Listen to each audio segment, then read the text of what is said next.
Welcome to Love and Context Podcast, Episode 2 of Women in the Bible. I'm Ben. I'm not Ben. And this is Laura Frank. She's with us again. Hi. We had fun last week. Yeah, it was fun. The nature of podcasts is that we actually recorded this one like 15 minutes after the first one. Oh, Magic's dead. Sorry, guys. But that's how it works. I just wore the same shirt the next day, right? Well, you guys did too. We are really faithful followers of Jesus. We only have one set of clothes that we wear over and over again because we gave the rest to the poor. Well, you know, in Matthew, when Jesus is sending the disciples out and he's like, don't take anything with you. Like, that's how we live our lives, right? Yeah. We just don't own anything. And like, this is my one sweatshirt, my one pair of pants. My king and country. This got off the rails so quick. Mm-hmm. Yeah. Mm-hmm. Yeah, so we are in the second episode of Women in the Bible, and this one we've tentatively titled as Women of Promise, and we're going to be talking about women of promise. Yeah, it's because a lot of times when we're talking about, especially in Torah, we talk about like the men that God works through there, but we're gonna take some time. We're going to talk about that because that's not exactly how that works. I think that we've maybe overemphasized these men of faith. And de-emphasized what the women are doing at the same time. For example, like Abram has multiple kids. Not just, he has Ishmael, sure. He has Isaac, sure. But after that, he actually has a bunch of other kids. Only one kid carries the promise. It's the child that he has with Sarah. Rebecca has 2 kids, but there's one kid that carries the promise. Jacob has multiple wives, but there's one kid that carries the promise. Yeah. Now, ultimately, of course, all 12 become like tribes of Israel, but like there's one that actually is being worked through to actually bring forward into the next section of what God is doing in their story. And it's not just the men, it is the men and the women together. And we're gonna like talk about that a little bit today. Teamwork. Teamwork makes the dream work. Where's that from? I don't know. I know. Podcast. I don't know where it's. Figure out where that's from and then send it to me. Not don't send the thing to me. Just tell me where it's from. It's probably from like something super inappropriate, and like I just like referenced it. So the first figure I want to talk about is Sarah. Sarai is originally her name, and it's changed to Sarah. Sarai is a name and actually means my princess. And it's actually interesting. There's a video, and we'll link it in here. It has to do with the genealogy in Genesis 11. Yeah, that is done by Bema with Marty Solomon, and they talk about how there is a midrash conversation about who is Sarai and why does God choose Abram and to partner with Abram and Sarai. There's this thing that happens in Genesis 11 where it says that there are kids and there's one named Milcah and there's another named Iscah, who's, by the way, never mentioned again. But Iscah is a Chaldean name that means my princess, whereas Sarai is a Hebrew name that means my princess. So there's conversation about are Iscah and Sarai the same person, which then people are like, oh, he's marrying his niece. So it's less weird in their culture than it is today, right? And so like I'm not saying that it's not strange. It would be very strange in our culture. It says that Abram and Nahor both took wives. Now in Hebrew literature, whoever you list first is usually credited with making the decision. Even if they make it together, if it's Abram and Nahor, Abram's the one who made the decision, okay? So, and would likely be the one who makes first choice. And so Abram chooses to marry a barren woman, okay? Now, why is that significant? What did we talk about last week? Yeah, women are valued for what they can produce. What they can produce is children. Abram is choosing the woman that they know to be barren, right? Like that's a significant choice as a patriarchal society where it's about creating lineage and family. He now doesn't have the option of continuing his lineage with Sarah. It's only going to be through somebody else because she's barren. And I remember in that episode, Marty's talking about, he's like, wow, how do they know that she's barren? It's a completely different culture. You know if somebody's barren, right? Because as soon as they're not barren, they get married off because they can produce children. So we'll link that episode. I recommend getting in there. So barren women, you kind of have to think about the impact that has on their psyche, right? Yeah. You have no worth. You have no value. You have no purpose. Yeah. And yet for Sarai, she's chosen. Now it is interesting in the story later with both Pharaoh and Abimelech. They both, like Sarai, by the way, must have been some kind of beauty because she caught the eye of Pharaoh, Abimelech, and like Abram was aware enough of it that he is like, well, we'll just pretend you're my sister so that they don't kill me. Yeah. Men. Yeah. Thank you. And I believe we did talk about this in the episode when God changes your name, but we're going to talk about the other side of it where we're talking about Sarai. It is unlikely that both Pharaoh and Abimelech would have known that she was barren. Yeah. Right. They would have just seen her, and maybe also, especially in the case of Pharaoh, where they have multiple wives, he might not even cared if she was barren because he's looking for, trophy, right? Trophy wife. But the point of bringing up the barrenness is I want us to put our finger on barrenness, right? Like keep a track of it because it's going to come up way, way often. And going back to last week when we talked about this curse that people talk about, right? That they would have trouble getting pregnant, right? This is barrenness. Right. So right away we see in the lives, like we're having women who are having difficulty getting pregnant. We start to see a reversal of this in the lives of the women as they live into God's mission. Right. Okay. Also, the men that are associated with these women, they start to multiply in herds. And Isaac is going to plant a field in famine, and it's going to produce 100 times what he plants. Right. Okay. So these imageries are going to come up over and over again, and it's not an accident. It's almost like it had a divine hand guiding it to write the Bible, right? Over what's going on. There's a section of the story of Sarah that I want to hold off on talking because I want to talk about her at the very end. So we're not going to talk about Hagar yet. Yeah. Okay. I'm going to reference her briefly, but we're not actually going to talk about her till the end of the episode. So in the life of Sarah, so she is a barren woman who's chosen. She goes with Abram. Abram chooses to leave his father's household, which is just so dramatic, right? It's a huge deal. She goes with them, knowing that their line is going nowhere, right? She's wanted by Pharaoh. Later, she's wanted by Abimelech. She's called a sister, and she's just going with him through all of these different things. And eventually, they're given this promise that they're going to have kids.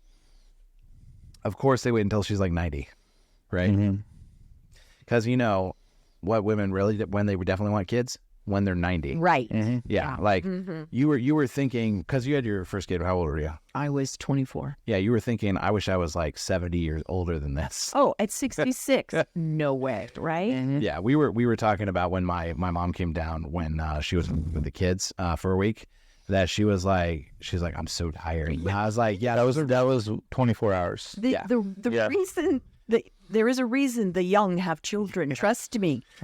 Yeah, I'm even thinking, I was like, it might have been easier to have kids at like 23 than like 31.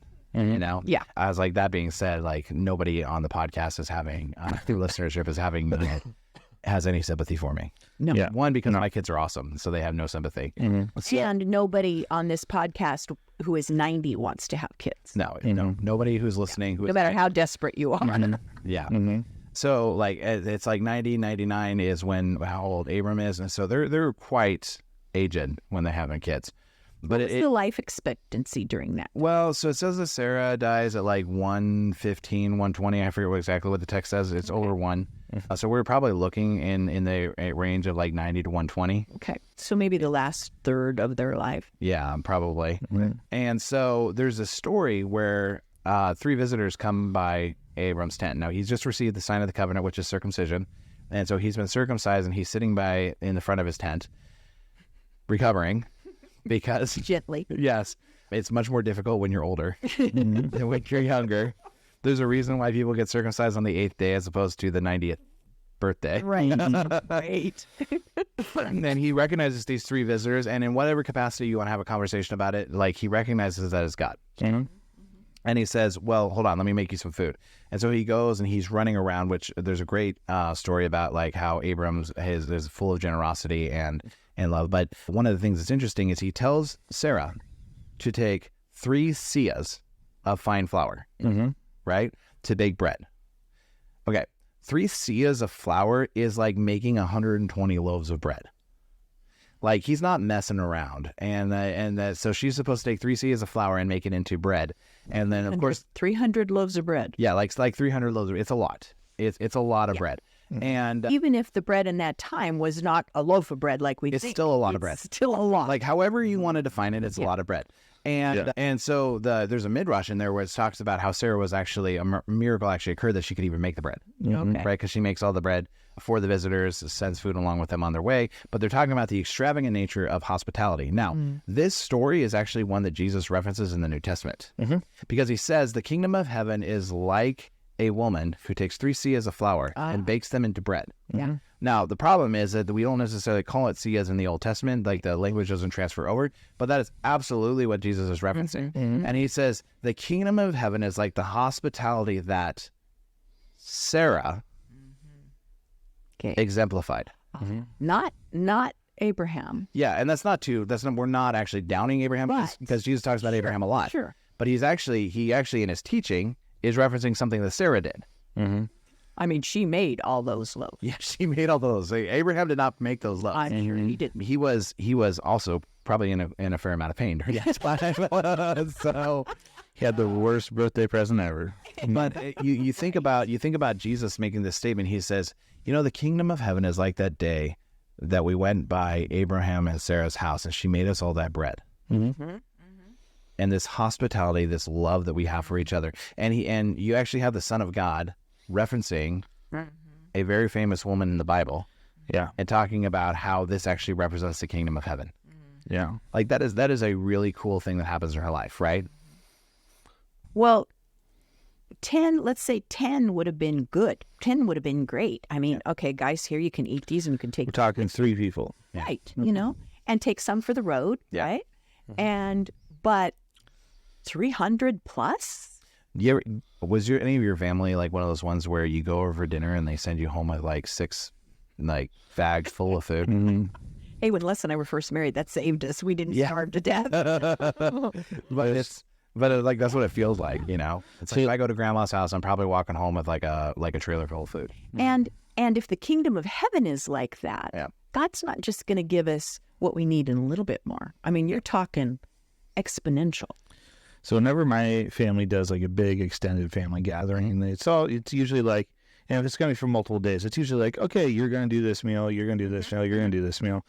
The reality is my mom has already bought all the food for all the meals. Of course she has. And she's already got the plan of every meal she's going to cook. Right.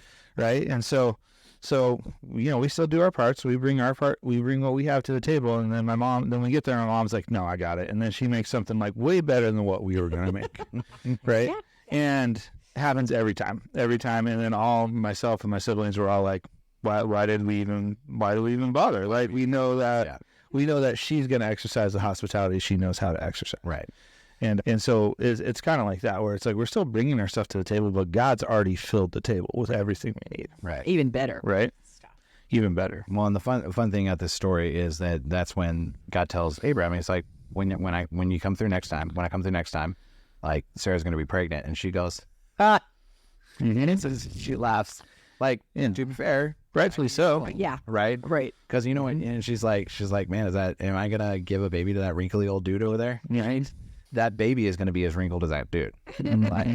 like that's the truth. And so she laughs. Now the ironic thing is that the name Yitzhak actually means he laughs. Right. But there's this fun little conversation that like God and Sarah have, where he's like, Sarah, why did you laugh? She's like, oh, I didn't laugh. He's like, Yes, you did. Gives the dad. Yeah, the dad. Yeah, you did. I want to keep an idea, like keep this in the back of your head, that she laughs, Isaac name means he laughs. Okay. This idea of like something that the mother does that is actually picked up by the son, because I'm going to come back to that a little bit later. And then, of course, Isaac is born. There's this whole thing with Hagar and Ishmael. We're going to get into that in a little bit. So I don't want to step in there too quickly. And then Sarah, one of the last times that she's mentioned before they talk about her dying, is right before Isaac goes up on the mountain. With Abraham, the very famous story that's going on there. After Isaac is on the mountain, Sarah dies in a place where Abraham isn't. It says that he has to go to the place that she is, which I think is a really interesting thing in the text. Now, you can always read too much into that. Right? Like he could have been like visiting and going to hers, but there's probably a little bit of a rift that happens after that. Also, Isaac is not with his dad. Like he has to go and see his dad. They're not in the same place, which is it's very abnormal. Yeah. Right. There's actually an excellent episode of Bema where they actually explore this a little bit in some of the midrash in there. I'm just going to link that in there for you guys to check out, because that's not actually pertinent to our conversation today. But it is interesting that like Sarah is just not mentioned at that point until she dies. Right. Isaac, Sarah's son, has a wife, and her name is Rivka. Rebecca is what we would call it, but it's Rivka, and she is found in a very interesting way. So Abraham realizes that he's getting old, Older. Yeah, I mean, like he did have. He's been old for a while now. Yeah, he has. I think 90 or 99. One of the two. 99. Yeah, I think he has Ishmael at 90, right? Yeah, Ishmael's older. Yeah. So he says he's like I'm getting old, and so he calls his servant. He says, "Hey, I need you to go and find a wife for Isaac, but I don't want you to find him among the people who are here." Right. Well, this is, by the way, something that Isaac is going to say to his kids as well. It says, "I want you to go back and go to Laban's household and look for one there." So the guy goes, and there's this whole thing about like, "Lord, if you want me to find this person, then I'm going to ask them to drink, and they're not only offer to feed or give me drink, but they're also going to offer to bring water for my camels." Right? Have you ever seen a camel drink water? I have. And drink. Uh-huh. And drink. And it says that he has camels. Yeah. So there, I think there's something like 12 camels. Yeah. Well, he's not traveling alone. You didn't in those days. It's not like he got on his camel and he rode Right. to find a wife. Well, and so you're dealing with like, so I don't know if you guys have ever seen these wells. I probably will not be able to find a picture to put on the podcast, but if you look up some of these ancient wells that they go into, they're like these awkwardly carved steps that go down into this area where you actually go and draw the water. So you have to go down these awkward steps and then carry it back up. And your jars are only probably about this big, you know? Well, you got to be able to carry it back up. Probably a gallon or less. And so if you have to get like 130 gallons for 12 camels. Rebecca is making a lot of trips up and down. And I love that the servant of Abraham is just like, I'm going to sit here and make sure she does every one. Because he's a little bit cantankerous because like Abraham says, if you can't find her, then you're just being set free, right? And so like maybe he's like, okay, God, I'll trust you. You know, I'm gonna make it like it's. Well, and you need to touch on that set free thing a little bit. Yeah. Because for Abraham's wealthy at this point. So to be a servant in Abraham's household means you actually have access to this wealth and this provision. And to be set free means that you will no longer have that access. Yeah. Like, and so if you're a servant with nothing and Abraham's like, all right, I'm setting you free. It's not like being set free from slavery after the Civil War in the U.S., right? It's not like that. It's like, hey, you're now on your own and you don't have access to the wealth of my household. Right. Right. So what you see in Rivka, is you see this same kind of spirit that Abraham has, that Sarah has. Right? Like this is what Abraham is actually wanting. And this is why he's going back to his family back in Chaldea, right? He says, you need to go back and find them here because these are this characteristic is what God is actually looking for. This is who we are and I want them to represent it. It's who I want for my son Isaac. And it's interesting that in Rivka, we actually see the exact same kind of generosity, the exact same kind of hospitality, just extravagant because it's one thing to be like, hey, I'll give you water. And then it's like, and I'm going to get 130 more trips for your camels. That's a lot. Well, and didn't it say the people that was with him too, his people? So it's like not only... I can't remember if it says that or not, but I mean, I think there's... I believe it does. Probably a good implication that would be the case. I know that when we were setting up to record down here, I had to take 2 or 3 chats up and down our really nice stairs at the church. And I was also very tired. And when we were done, we have to then take things back up. I can't imagine 130 times. Good quads. 130 times, yeah. Yeah. That's just so many.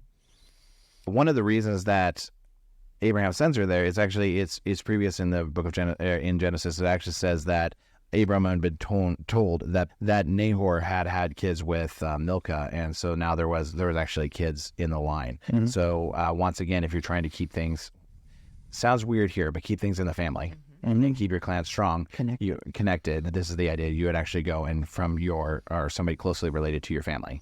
It sounds super weird now. It's not weird there. We can't judge a culture by our current standards. The thought process actually behind that was that your genes were more pure if you kept them in the family. Yeah.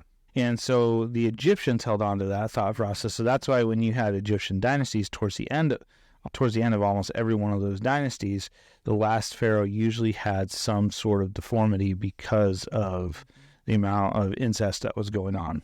It's actually also why in Levitical law and just Torah in general, there's a lot of instructions about not having sexual relations too closely to family. About like these things are not good. Don't do this. Don't Instead do of this. explaining DNA and how you're going to end up with hemophilia, you're going to end up with all these things. So, just don't do it. Yeah, and so modern science is actually confirming what God is commanding Israel to do in Levitical law. So one of the things that happens in Genesis 15 is Abraham is given this blessing by God. He says that look up in the skies and the heavens, right? Okay. Now I want you hear this blessing that Rebecca is given from her family. Our sister, may you increase to thousands upon thousands. May your offspring possess the cities of their enemies. Once again, you're having this thing of like population growth and like that your descendants are going to be like so numerous. Very much mirroring like this whole Abrahamic thing. Like she has hospitality in the same way that Abraham has hospitality. Now, Isaac was apparently, when they bring Rebecca back, he's apparently with his mother or was with his mother before she died, because when he sees Rebecca, he weds her and then he brings us into his mother's tent, which is super weird to me. It's a weird turn of phrase, but it makes more sense culturally for them. So Isaac has been with his mother. That would be my implication from reading this, is that even if Abraham is somewhere else, he was with Sarah before she died. Then once again, in the text, what comes up next is Rebecca is not having children. Barrenness again. The difference in this, what happens here, is that Isaac prays. Isaac involves God, and then God opens the womb of Rebecca, right? Because she was childless. And once again, we have God's people being fruitful when in relationship with God, like following after God. Now, one of the things I think is really interesting, because I want to start drawing some parallels in what's happening here between Abraham, Isaac, and like these generations upon generations, because I started to pull some really cool things out. Ishmael, the child of Hagar, and Isaac are always going to be at war against each other, right? It's a long-standing thing. If you are not familiar, like Ishmael tends to come into what is modern-day Islam, right? And Isaac is going to be was modern-day Judaism. There's a little bit of conflict between those two people. I don't know if you're familiar with that. Now, there has been for a while. Yeah, it has been for a while. A little lonely. Not just now. Now, the interesting thing is, if you actually look at Rebecca, she has two babies at the same time, and they're jostling up inside. So she goes to see somebody, and the statement they're warring within themselves, and what they actually tell her is they say, you have two babies that are warring within you, and that they're fighting for superiority. By the way, you should see that parallel between Jacob and Esau and Ishmael and Isaac, right? Now, one, of course, in one family as opposed to two different women, but this symmetry of what's going on here. And in both of the lives of Sarah and Rebecca, it was the son that they favored. Now, because remember, when Hagar has a child, technically that belongs to Sarah. Right? Hagar has a child, Ishmael would be technically Sarah's because of how families work in that time with like handmaidens and things. But she also has Isaac, who is birthed from her. She favors one son, which is Isaac, and sends the other away. In the life of Rebecca, she also favors one of the sons and sends one of them away, but in this case is the one that she favors, right? It was the son that they favored that God worked through, even when the fathers didn't agree. Because Abraham didn't particularly want to send Ishmael away, nor did Isaac want to give the blessing to Jacob over Esau, right? In the story of Isaac, by the way, just a small note here. You have a repeat of the story of Abimelech too. He does the exact same thing his dad does. He says, "Oh, Rebecca's my sister," which technically the word that's used for sister there is technically accurate, but it's also definitely not. Yeah. You know? Yes. Yeah. So I know this is actually where, right in this section, it says that Isaac goes and he then plants in the time of famine. So in a time of famine, Isaac goes and works the field, and it produces a crop 100 times. This is actually referenced in the book of Luke when Jesus is talking about if a grain falls to the earth and it produces a crop 10 or 100 times. There's only one time in Scripture that a crop is produced 100 times what is sown, and that's actually with Isaac. That's a nice little callback in the Scripture of what Jesus is talking about. He said, when you lay yourself down, because this comes on the heels of Isaac laying himself down on a couple of different occasions. So once again, go read it in Genesis. You will see the kingdom of God like come among you and multiply, right? Because once again, what is the curse? The ground is cursed because of you. And yet Isaac, a man favored by God, plants and yields 100 times in a time of famine. It's just huge. The last little piece that connects Ishmael and Esau is that Esau actually marries a woman from the line of Ishmael. Yeah, it's right after he sends Jacob away. Genesis 28. Yeah. He hears Isaac tell his son, he's like, told the wife, like, don't let him marry like Canaanite women. I don't like them. Right after Esau's married a Canaanite woman. And he's like, oh, Okay, well, I'll go find, but like there's a lot of connections between those two. Like Esau and Ishmael. Man, it's those names. There's a lot of And then you move on to the next couple women in our list that we're going to talk about, and that is Rachel and Leah. Yeah. And this is really interesting because a lot of times we just focus on Rachel. Right. And you need to throw Leah in there too because when Jacob was going to wed Rachel, the dad was like, hey, 7 years of work and you can have her. So he's like, okay. So he works for 7 years and then goes to the tent and then wakes up the next morning, which is interesting. And it's like, okay, it took you all night. Let's figure that one out. And then he's like, wait, this isn't Rachel. They don't have nightlights. I know, right? Yeah. Well, Leah was probably told, keep your mouth shut so that you don't hear the difference. Right. And then he goes back. He's like, this was not the daughter I asked for. And he's like, okay, well, you can have the other one, just another 7 years. All right. So there's this whole thing with Jacob being a little bit of a trickster, also being cheated out of some stuff. And there's a whole lot of stuff. But with Rachel and Leah, there's a couple interesting things that you got to know is Genesis 30 is probably one of the weirdest chapters in the Bible. And I don't know if this is in the notes, but we're going there. I mean, I was going to say the weirdest. I mean, there's so much. Recall in Ezekiel, they're talking about wheels and wheels. Yeah. Right. Oh, yeah. Right. And so in Genesis 30, what you have is Jacob's sons being born. Mm-hmm. It's the story of their sons being born. And what you have is essentially this competition going on between Leah and Rachel on who can pop out more kids. Mm-hmm. And Leah is clearly winning this contest. So Leah's winning. So Rachel's like, I'm going to get my servants involved. Right? Yeah. Has it happened before? Mm-hmm. Servants being involved in... That didn't turn out well. Right? Yeah. Right? And so the 12 tribes of Israel are actually born of 4 different women. Yeah. Because then as soon as Leah sees that Rachel is getting her servants involved, Leah's like, I'm getting my servants involved.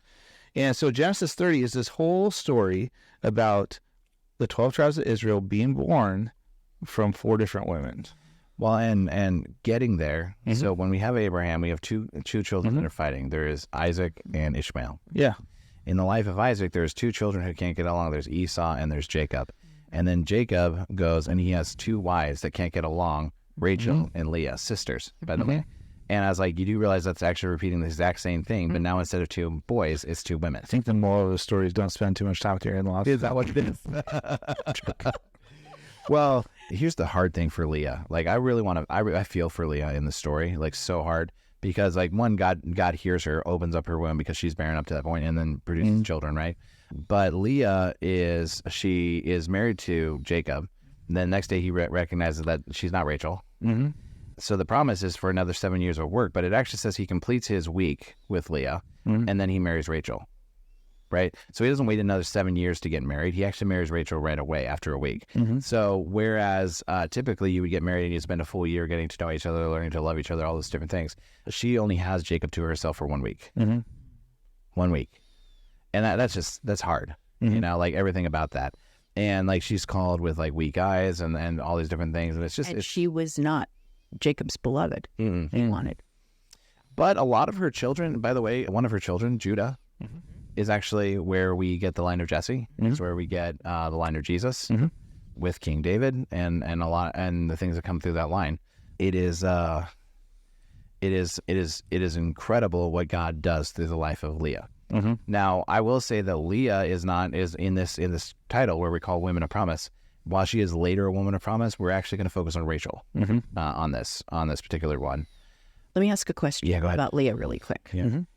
Leah was not the first choice. She was not beloved. There's a lot of other things like you were saying. You know, she was nearsighted or whatever, and she, right? Well, we guys has to do with her beauty. Oh, okay. Yeah. Got it. Well, clarification. It's a turn of phrase. Okay. Mm-hmm. Okay. Yeah. So she had more children, right? Significantly more. She had, significantly more. And Judah, which that's the lineage of Jesus. Did God bless her in that? Saw her, recognized? You know what I'm trying to say? I believe that you could absolutely say yes. God did absolutely recognized her, saw her. Yeah. Well, it's part of the whole women of the, you know. Yeah. It says that God sees Leah and enables her to conceive, is actually what it says. Now, the reason that's significant, we're going to talk about Hagar, but Hagar calls God the God who sees me. Okay? So this isn't the first time that God sees somebody, right? God is the God who sees people, Right. even in their oppression. Because, like, whatever you want to say about the line of Ishmael to this day and whether or not, like, people warring and all those different things, God keeps his promises. And he also sees people who are being oppressed, which in that case Hagar was, which we'll get to in just a few minutes. And Leah, in a culture where women's purpose was to continue the lineage, Yeah. then in everything else she didn't have, she had esteem Yeah. from the family, from the culture, from wherever she lived by having these children. Yeah, and I would probably say that she doesn't necessarily recognize the esteem that is necessarily poured out over the next 400 to 1,200 years. Right. Right. Like, she doesn't recognize, like, but now we recognize the line that came through her life. You know, God sees her, able to conceive. And once again, this connection between Genesis 3, between God and the man and the woman, like, God sees and enables her to conceive, in other words, to produce fruit, right? Leah gives birth to Reuben, Simeon, Levi, and Judah. By the way, who is Levi? Levitical priest. Yeah, I was going to say that, Yeah, the ones who are charged with actually keep teaching the entire nation how to be a kingdom of priests. Like, these are, like, so you have the firstborn, you have Simeon, who I don't have anything good for, but you have the Levitical priests, and you have Judah, right? And like that those are all really significant figures and tribes in Torah, right? Now, the interesting thing, to your point, where you say she's having a ton of children, and now Rachel's feeling left out. Like, you know what she doesn't do? She doesn't go and pray. She goes and is like, Jacob, why aren't you giving me children? Right? And who else does that? Sarah. Yeah. When I was going through this and preparing like some bare bones for us to go through, I was like, man, there are so many parallels that we could pull out in these stories that you don't see when you don't look at the women. By the way, that's what happens when you don't look at the women, is you miss a big part of the story. Yeah, and so you have, Getting back to our context of our moon in the Bible, right? so you have Rachel repeating Sarah's mistakes. And then going, like, to your guys' point, like, she goes and, hey, bring my maidservant into this, which then Leah also does, which Guys, whenever your significant other says, hey, let's bring another woman into this, it doesn't end well. that is a bad choice. Yeah, that is a bad choice. It's not going to end well for you. Stop. Yeah, Just stop. It isn't really interesting too, because there's a portion in here where I believe it's Simeon, but one of Leah's kids finds mandrakes, which is a food, right? And Rachel wants the food. She wants the food, and she's willing to give Leah something that's valuable in order to get the food. Where have I heard that story before? Except instead of lentil stew, which I don't know why anybody would give up their birthright for, it's mandrakes, which I also don't. I've never had a mandrake. Have you ever had a mandrake? Yeah. But it's, once again, and one of the reasons I want to point that out is because the things that God is doing with the men in these stories, he's also doing with the women. Like, it's very clear that it's happening to both. which is that equal. Right, exactly. And so then it says that God listened to Leah because she's given up, and now she has this blessing and she conceives again. Right? And it's so important. Another thing that I think is super important in the story, I don't know if you actually noticed this, that it's actually been the mothers that are naming the children. That doesn't typically happen. That doesn't typically happen because, like, Abram is told by God his name is going to be Isaac, right? So they name him Isaac. They name him Esau because he was red and hairy when he came out, and they named him Jacob because he was grasping the heel. Right? That's why they named him that. And so there's no indication that it was Rebecca that named him, right? But rather that's just what they were named because that's what they looked like. But then every kid that's coming through, he's going to be Reuben, he's going to be Simeon, all the way through to the last kid. When Rachel has the kid, she names him. Oh, actually, hold on, I want to get there yet. Well, she names him, but I'm going to get there in just a second. There's a statement in here that says God remembered Rachel, which also begs the question: did God forget? But, like, that's kind of tongue in cheek. Like, obviously, God didn't forget. I've always read it as remembered, not that he forgot her, but in a sense of promises, or that she's the wife, or that she, it's like not acknowledged. Well, the turn of phrase comes up in the Old Testament further along too. Yeah. In Exodus. What else comes up before that? Yeah. In the story of the flood. Yeah, I and remember Noah. yeah, and the turn of phrase isn't that God forgot. The turn of phrase is that God is on his way. Yeah. God's on his way. That's what it's really, what it kind of references. It's like same with them in Israel's in Egypt. It wasn't that God forgot them for 400 years. Right. It's that he is now on his way. When you hear that phrase, he then remembered, or God remembered. And if you're looking at a covenantal society where the greater party is always, the lesser party is always at the behest of the greater party. Yeah. Right? You have signs of covenant. God keeps the sign of the covenant. Or he puts the sign of the covenant in a way that you can't lose it, literally cutting it into your skin. Right? The fact that God remembered is significant. It means that God, the greater party, is initiating the covenant. That was what happened in the story of Noah. It's what happens in the story of the Exodus. It's what happens right here.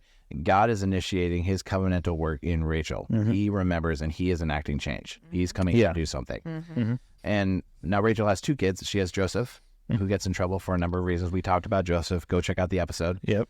But she also has a kid that she names Ben-Omai, which is son of my sorrow. And this is the only son, by the way, that Jacob names, according to the text. He changes his name to Benjamin, which is a great name. Anybody would be honored to have that name. Benjamin being son of my right hand. Now, the interesting thing that I find about that is that Jacob changes the name from Ben-Omai to Benjamin. The first king that they have is a guy by the name of Saul. And you know what tribe he's from? Benjamin.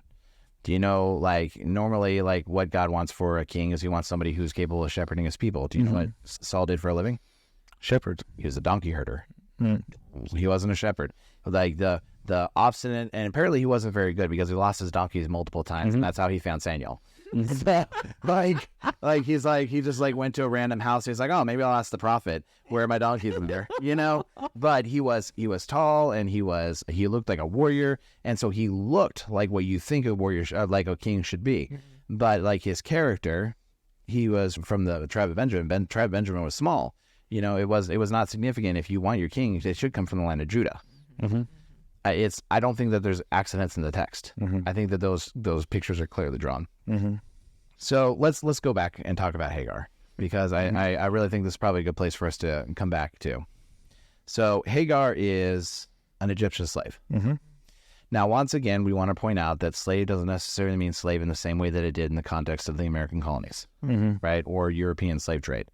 But she was part of the household, and any children that she produced with Abraham would have been considered Sarah's. So Ishmael would have been considered Abraham and Sarah's. Now, whether or not Sarah really felt that way, it's pretty clear that she did not. Side note, though, when this happened, this is before the name change. Correct.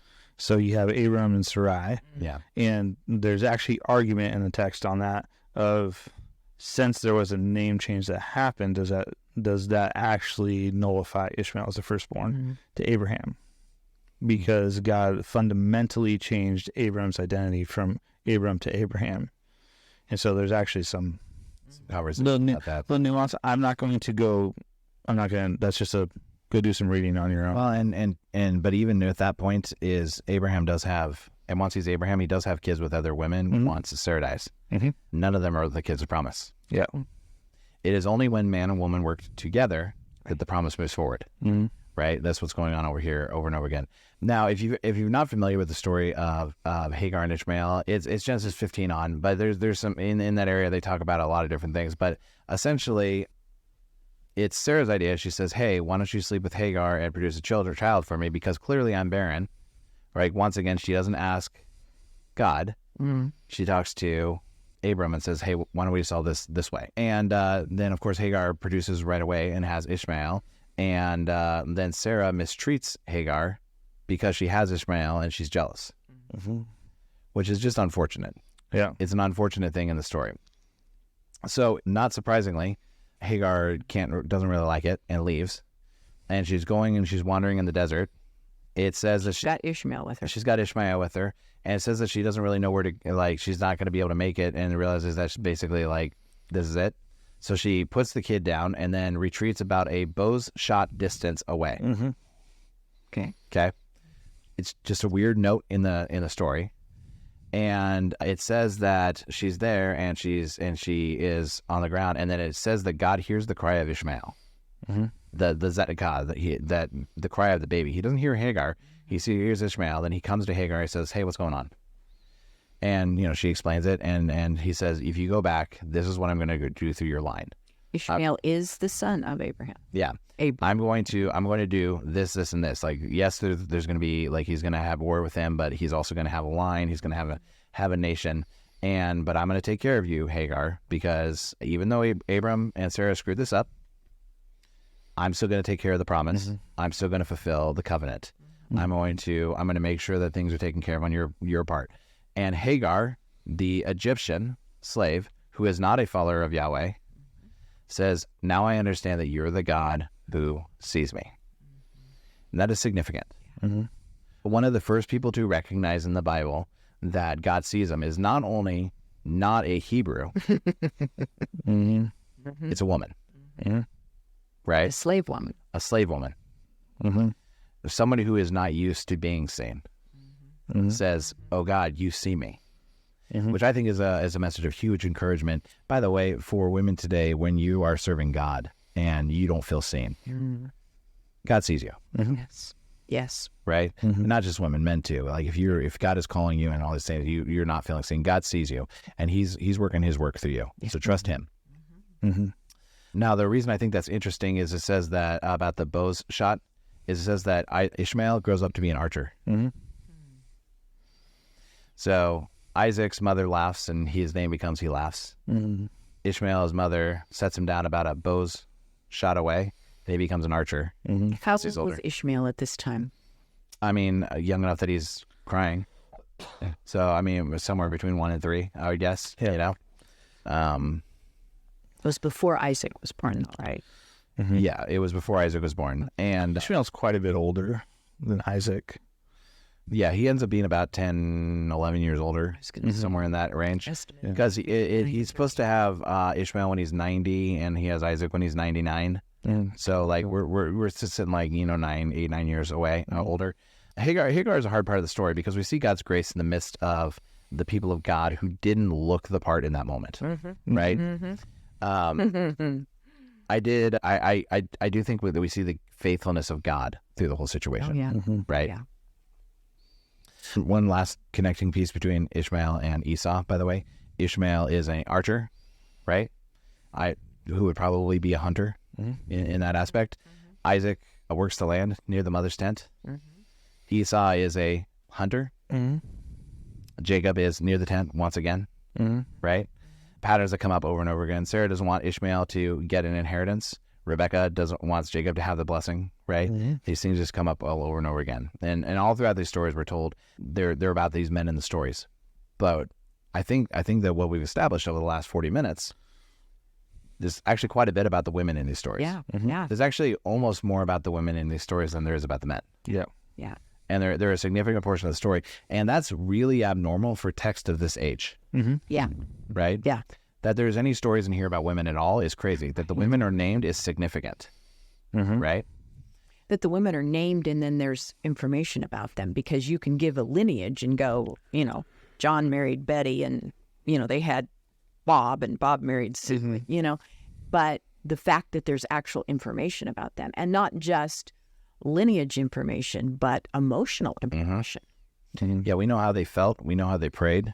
We know the hardships. In some ways we actually know, like, physical characteristics of them, because we kind of know physically what Leah looked like and what Rachel looked like. And we know that Sarah was attractive enough to appeal to Pharaoh and Abimelech, as was Rebecca. In old age. Yeah. Yeah, because, you got to think she was probably like 60, 70, I mean, so you're 66, so if you went into Egypt and the president of Egypt was like her, you're like, all right, let's go. I'd be a little surprised. Yeah. You'd be like, Les, did you tell him I'm your sister?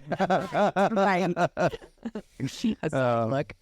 Yeah. The women of promise, there's a lot of, God is working through men and women together, and it's happening. And in a couple of weeks, we're going to be talking about the lineage of Jesus. And in the lineage in Matthew, it happens frequently that Matthew mentions the women that are part of the story. There's Rahab, there's Ruth, there's Bathsheba, right? Like these stories where the people are like, oh, we can't talk about that. But all throughout the Bible, there's these stories of women, and they're incredibly compelling. And we read over them so quickly without taking time to actually put them into context. Or we read them in our modern context, and we don't take time to recognize how revolutionary it is what they're talking about. Yeah. Right. In our last Q&A, somebody said, why is the Bible so anti-women? I said, it's not. Far from it. No. Far from it. It's actually very pro-women, and when you put it in its proper context, you recognize that God is elevating both sides of the humanity spectrum. Right. Well, it's not just pro women. It's actually it's more than that. It's pro God working through women who are in the lowest class of life, who are the most, who feel the most hopeless, most helpless, who don't live in a way that's dignified, or don't live in a way that's even culturally acceptable in the day and age that they're living in. And so God's not only putting value on the women of promise, which is what we're talking about today, but he's also putting value on the women who were degraded. Yeah. And to say that the Bible's anti-women is to say that you don't actually have a grasp of what's going on in Scripture. Right. And culturally, you know, I mean, you have to understand the culture of that time and what God did, which was not culturally, you know, savvy or accepted. Right. And what he did and who he recognized and how he elevated them. Yeah. You know, I mean. I always think it's funny when we think we figure things out, God shakes it and puts it down. And he's like, yeah, that's not what I'm doing at all. And he has fun doing it. He does. You know he does. Like, Well, it's like we're always moving further into what God is doing. yeah. Right. One of the crazy things that I think about eternity is God is so infinite that we're going to be living through eternity on earth, heaven and earth, right? With him, and we're never going to reach the bounds of like what it means to be with him. Right? Like my brain can't even comprehend that because well, I mean, it's hard for me to comprehend like anything of that magnitude. You know, like I would just like infinite doesn't make sense to me because I think our mind is stuck in such a finite place. We're 3 dimensions. You know, one of the other things I always talk about with people, as I said, you know, we're like, oh, well, God works exactly like this. Okay, well, we have an infinite God that we're trying to fit in a finite mind. So he's trying to give us pictures that are helpful, but let's be honest, we're not going to get it completely. And so that's where faith comes in and trusting the Spirit. Now, next week, by the way, we would love having you here. Hopefully we can get you back on another episode where we're just talking about the Bible. Okay. I like that. Yeah. Do you have any final thoughts about women that you want to share before we? No, just that it, you know, God, Hagar, you know, you are the God that sees. And if you're a woman out there that feels like you are not seen, God sees you, you know, and over and over. You know, God sees you. Yeah. And, I love that. So next week, we're going to be stepping into our next section, which is talking about women leaders in the Old Testament. So if you want to read ahead of us, we're going to be talking about Miriam. We're going to be talking about Deborah. We're going to be talking about Esther. And we're also going to be talking about a person by the name of Huldah. And I've said that name a bunch of times, and people are like, who are you talking about?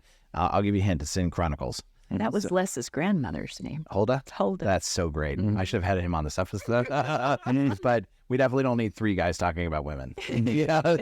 Well, thank you for joining us today. I hope you enjoyed the conversation. And until next time.